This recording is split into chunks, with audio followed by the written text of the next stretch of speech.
Hello brother. Hi bro. Bigg Boss చూస్తున్నారా? చూస్తున్నా brother, బాగుంది. ఫస్ట్ నిదానంగా ఉన్న రాను బాగుండడం వల్ల బిగ్ బాస్ ఇప్పుడు నాకైతే బాగా నచ్చింది.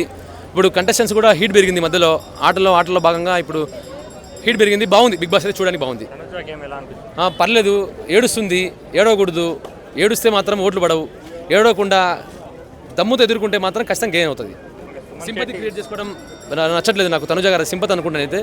ఇలా మీరు టాప్ 5లో ఉండడం మంచిదే, మీకు ఇంకా ఆదరణ లభిస్తుంది. కాకపోతే మీరు ఇలా ఉండడం కొంచెం తప్పు. ఏడవడం మానేసి ఇంకా కొంచెం గెయిన్ చేసుకోవడానికి ట్రై చేస్తే ఇంకా బెటర్. సుమన్ శెట్టి గేమ్ ఎలా అనిపిస్తుంది? తనకి నేను అందలేదు కదా, అందనప్పుడు తను ఎలా ఆడతాడు ఆ గేమ్. కాబట్టి అదొక అన్ఫేర్ గేమ్ అనమాట. అతనికి అన్ఫేర్ గేమ్ అది. తను ఎలిజిబిలిటీ కానప్పుడు ఆ గేమ్ ఆడలేడు కాబట్టి ఓకే, పర్లేదు. కొంచెం ఇంకా బాగా ఆడాలి. నేను సుమన్ శెట్టి గారి ఫ్యానే వాస్తవం చెప్పాలంటే. కానీ ఆయన గేమ్ ఇప్పుడు కొంచెం తగ్గుతుంది, వీక్ అయిపోతున్నాడు. ఇంకా స్ట్రాంగ్గా పుంజుకోవాలి. ఫస్ట్లో బాగున్నది, బాగా నచ్చింది మధ్యలో, కానీ ఇప్పుడు తగ్గింది. తను పుంజుకోవాలి. ఇంకేంటంటే ఇప్పుడు ఫ్లోరస్ అయిన ఎలిమినేట్ అయిపోయింది, లక్స్ పాప్ ఎలిమినేట్ అయిపోయింది. పాపం చిన్నప్పుడు లక్స్ సబ్బు రాసుకున్నప్పుడల్లా నాకు లక్స్ పాప్ గుర్తొచ్చేది, ఆ పాట కూడా గుర్తొచ్చేది. ఇప్పుడు ఆ పాపం ఎలిమినేట్ అయిపోయింది. నాకైతే అన్ఫేర్ అనిపిస్తుంది. రాబోతుంది, ఖచ్చితంగా సపోర్ట్ చేస్తాం. ఇప్పుడు అలెక్క చెట్టి పికిల్స్ వాళ్ళు ఆల్రెడీ ఫిజికల్గా మెంటల్గా చాలా స్ట్రాంగ్ ఉంటారు. ఇప్పుడు మీరు ఇన్స్టాగ్రామ్లో కానీ యూట్యూబ్లో కానీ ఎక్కడ చూసుకుంటే అలెక్క చెట్టి పికిల్స్కి ట్రోలింగ్స్ ఎక్కువ ఉంటాయి, కానీ వాళ్ళు ఆల్రెడీ మెంటల్గా స్ట్రాంగ్ ఉన్నది దాని అర్థం. ఇప్పుడు రేపు బిగ్ బాస్లో ఆవిడ ఎంత ట్రోల్ చేసినా కూడా ఆవిడకి ఫరక్ పడదు.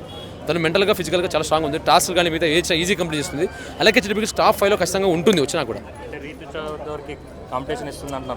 చౌదరి ఎక్కడండి? రీతు చౌదరి ఎక్కడ? అలెక్క చెట్టి పికిల్స్ ఎక్కడండి? మనం కంపేర్ చేయడమే అసలు చాలా తేడా ఉంది చెప్పాలంటే. ఇంకా తెలుగు భాష చాలా పదాలు వస్తాయి, వద్దు. చాలా తేడా ఉంది. అలెక్క చెట్టి పికిల్స్ చాలా వాళ్ళ సిస్టర్స్ ఎలా ఉంటారు, చాలా స్ట్రాంగ్ ఉంటారు.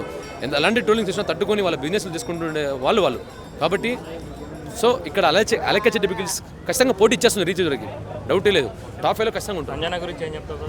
సంజన గారు టాప్ 5 కంటెస్టెంట్ కాబట్టి ఓకే, పర్లేదు అని చెప్పచ్చు. ఫ్లోరస్ అయిన గారు వెళ్ళడం నాకు అన్ఫేర్ అనిపించింది. టైటిల్ విన్నర్ ఎవరు అనుకుంటున్నాం? ఇప్పుడు మొన్నదాకా సుమన్ శెట్టి గారు సపోర్ట్ చేశాను, కానీ ఇప్పుడు మళ్ళీ మేబీ టాప్ 3 అయితే చెప్తా. టైటిల్ కంట్రీ ఏమో చెప్పలేను, ఎందుకంటే ఇప్పుడు సుమన్ శెట్టి గారు కొంచెం వీక్ అవుతుంది కాబట్టి.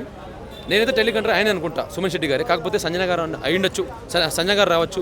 తనుజ గారు, సంజన గారు, సుమన్ శెట్టి గారు, భరణి గారు, ఇమ్మాన్యుల్ గారు, ఇంకా అలెక్క చెట్టి పికిల్స్ వీళ్ళు ఖచ్చితంగా టైటిల్ కంటెండర్లో ఖచ్చితంగా ఉంటారు. టాప్ 6 సుమన్ శెట్టి గారు విన్నర్ అవ్వాలని అనుకుంటాం. దమ్ము శ్రీజ ఎందుకంటే ఏం చెప్పను, ఇప్పుడు నేను రీజన్ చెప్పానంటే మళ్ళీ వాళ్ళ ఫ్యాన్స్ నన్ను అంటారు. అలా అంటారని కాదు, ఏమో నాకు నచ్చట్లేదు, అది నా ఒపీనియన్. ఏమో నాకైతే తన కంటెంట్ నచ్చట్లేదు, ఏదో అనుకుంటాను, నాకు నచ్చట్లేదు. సో దమ్ము శ్రీజ అనుకుంటాను. Okay, thank you.